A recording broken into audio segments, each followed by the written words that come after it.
अस्सलाम वालेकुम स्टूडेंट्स, मैं आपका इंस्ट्रक्टर मंसूर फारूकी और कैलकुलेशन बेस्ड क्वेश्चन की इस नई वीडियो के साथ, कुछ नए सवालों के साथ और कुछ नई टेक्निक्स के साथ एक दफा फिर आपके साथ मौजूद हूं।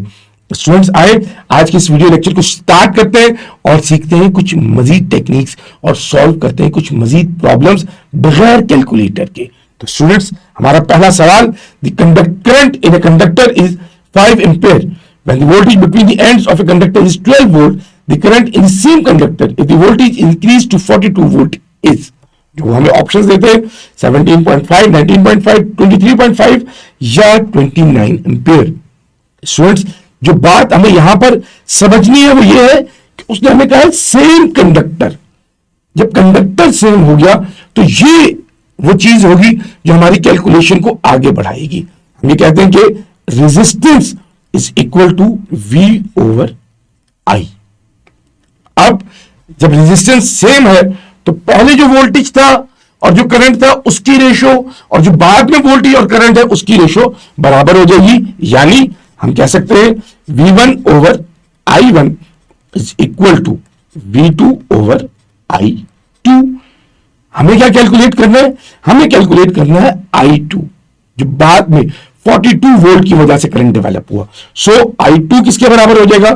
I2 बराबर हो जाएगा V2 ओवर V1 I1 के। आप वैल्यूज पुट कर दें। जब आप वैल्यूज पुट करेंगे तो V2 की वैल्यू कितनी है? 42। आपके पास V1 की वैल्यू कितनी है? 12।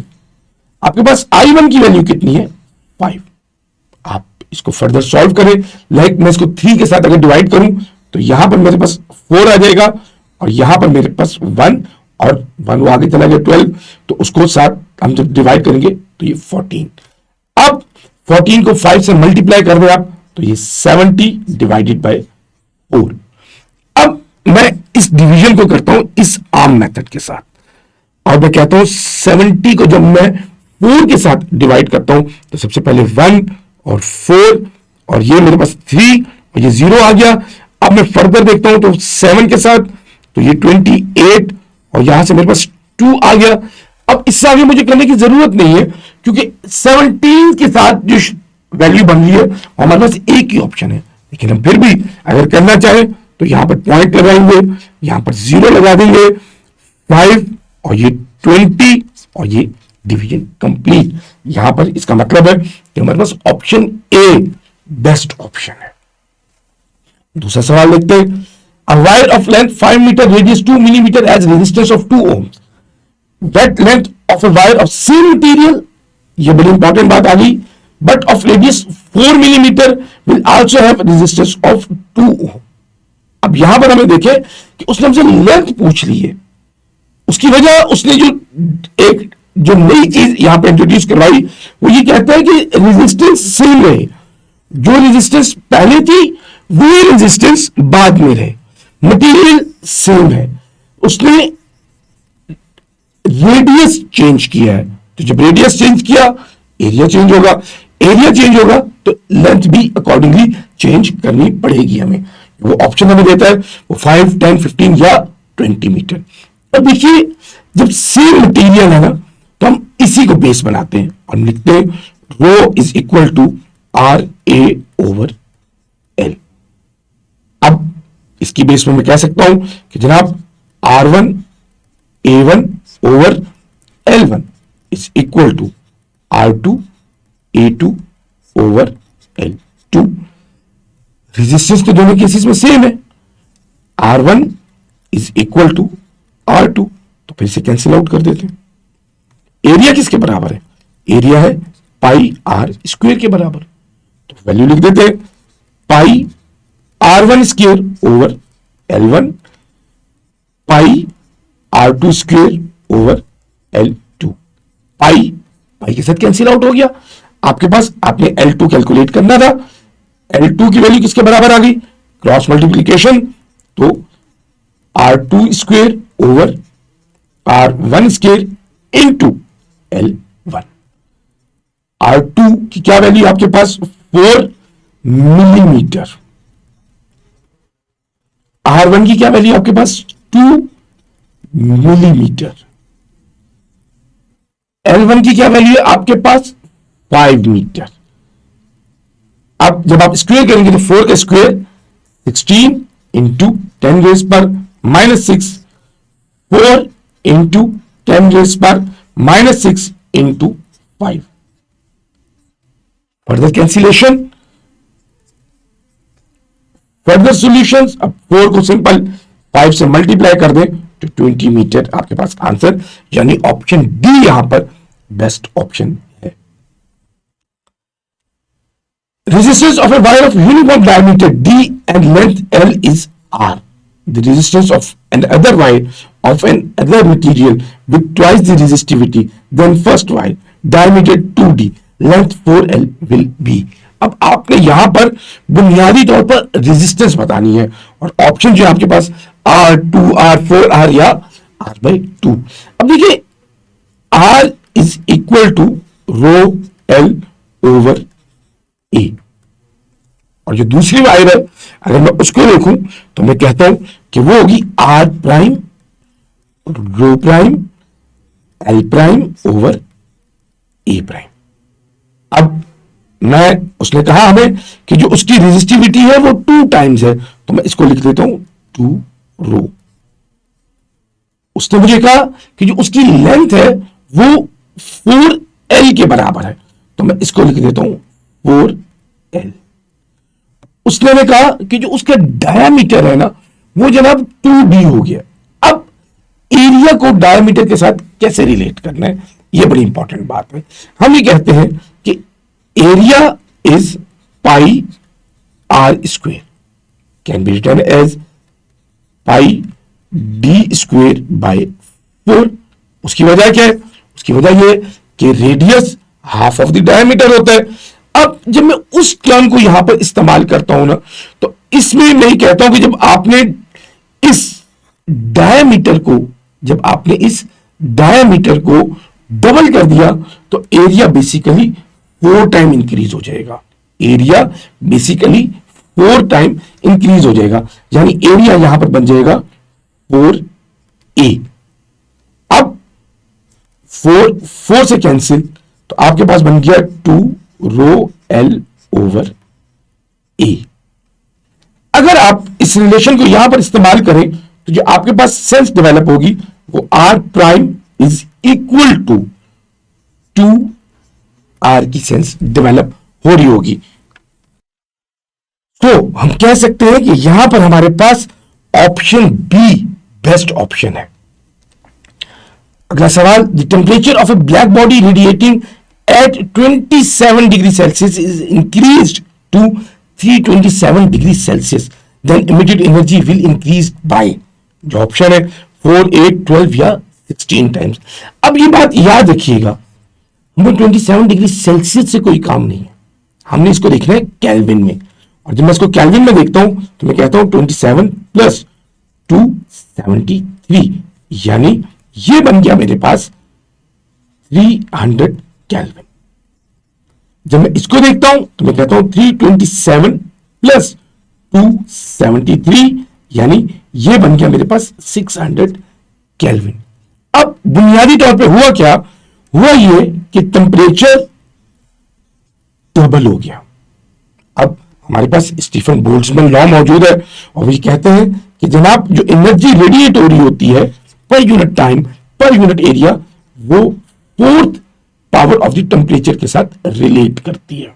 और जब मैं यहां पर इस जगह पर पुट करूंगा 2T रेज पर 4, it becomes 16 sigma T raise पर 4। आप इसको रिलेट करें यहां पर तो E prime becomes equal to 16E, यानी यहां पर हमारे पास ऑप्शन डी बेस्ट ऑप्शन है। The wavelength of scattered radiation when it undergoes Compton scattering at an angle of 60 degree by graphite is 2.54 10 raised per minus 11 meter.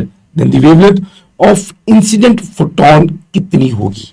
Values given है 2.42, 4.2, 6.2 या 8.2 into 10 to raise पर minus 11। सबसे पहले हमने ये देखना है कि हमारे पास ये रिलेशन था क्या कॉम्पटेंट शिफ्ट का, तो हमने लिखा delta lambda H over M naught C 1 minus cos of theta. सबसे पहले तो ये बात आ गई। फिर ये क्या चीज थी हमारे पास, ये हमारे पास थी scattered wavelength minus incident wavelength is equal to H over M naught C 1 minus cos of theta. अब H over M naught C constant wavelength, इसकी क्या वैल्यू होती है, तो हम कहते हैं कि इसकी वैल्यू हमारे पास होती है 2.43 10 रेज़ पर माइनस 12 1 माइनस कॉस 60 डिग्री। आपने क्या कैलकुलेट करना है, आपने इंसिडेंट फोटोन की वेवलेंथ कैलकुलेट करनी है। तो फिर हम ये कहते हैं कि हमें तो ये बेसिकली कुछ इस तरह की सिचुएशन है और ये उसने गिवन है स्कैटरिंग 2.54 10 रेज़ पर माइनस 11 माइनस लैम्डा आई। अब जब आप इस सारी वैल्यू को देख रहे होंगे और इसको एडजस्ट करके देखेंगे तो आपके पास lambda i becomes equal to, basically तो हम ये कहते हैं ना कि दूसरे जाकर माइनस वाला साइन है प्लस हो जाएगा। अब ये जो टर्म है, ये सारी टर्म ये दूसरी तरफ आ जाएगी, तो हम इसको लिख सकते हैं 2.54 10 रेज़ पर माइनस 11 माइनस 2.43 10 रेज़ पर माइनस 12 और 1 माइनस कॉस 60 0.5 होता है, तो जब 1 में से माइनस होगा तो वो सिंपल 0.5 रह जाएगा। अब आप इसको फर्दर सॉल्व करके देख लें। जब हम इसको फर्दर सॉल्व करके देखते हैं तो 2.54 10 रेज़ पर माइनस 11 माइनस 0.5 को अगर आप यहां पर एडजस्ट करते हैं, इसको सॉल्व करते हैं, तो डेफिनेटली ये वाली टर्म हम कहते हैं कि हमारे पास हाफ रह जाएगी। उसकी वजह ये कि मैं इसको रिमूव करता हूं, इसको 10 लिखता हूं, ये 1, ये आपके पास 2 और ये 2 जब फर्दर इधर डिवाइड होगा तो ये 1.21 इनफैक्ट इसके करीब करीब वैल्यू आ रही होगी 10 रेज़ पर माइनस 12। और जब मैं इसको फर्दर एडजस्ट करता हूं तो एक चीज बड़ी क्लियर होगी कि हमारे पास आंसर जो है वो 2 पॉइंट समथिंग बन रहा होगा। उसकी वजह क्या है, 2.54 10 रेज़ पर माइनस 11 माइनस आपको 10 की पावर्स को एक जैसा करना पड़ेगा। जब 10 की पावर्स को आपने एक जैसा करना है, आपने 10 की पावर्स को एक जैसा लिखना है, बनाना है उनको, तो आप इसको लिखोगे 0.12 10 रेज़ पर माइनस 11। और जब इन दोनों को सब्ट्रैक्ट करोगे तो इसमें कोई शक ही नहीं रहता हमें कि ऑप्शन ए यहां पर बेस्ट ऑप्शन है। Energy of photon of light beam A is twice the energy of photon of light beam B, the ratio of their momenta। अब ऑप्शन जो है 2, 4, 8 या 16। अब देखिए एनर्जी की हम बात कर रहे हैं और मोमेंटम को रिलेट कर रहे हैं। एनर्जी PC के बराबर होती है। अब EA is equal to PAC और EB is equal to PBC। आप यहीं पे रेशियो ले लें, C के साथ कैंसिल आउट हो जाएगा।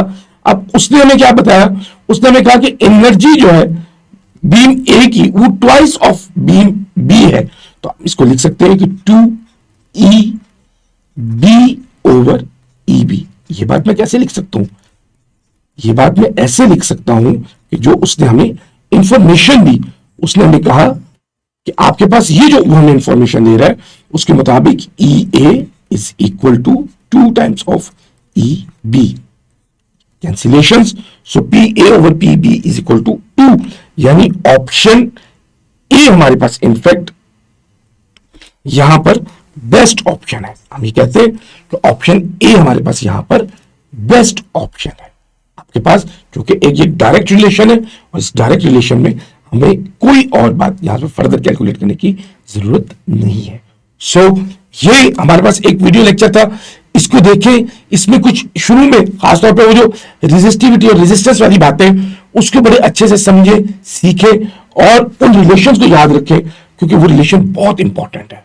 सो सीखते रहें, समझते रहें, प्रैक्टिस करते रहें और भरपूर तरीके से कामयाबी के करीब बढ़ते जाएं। Wish you all the very best.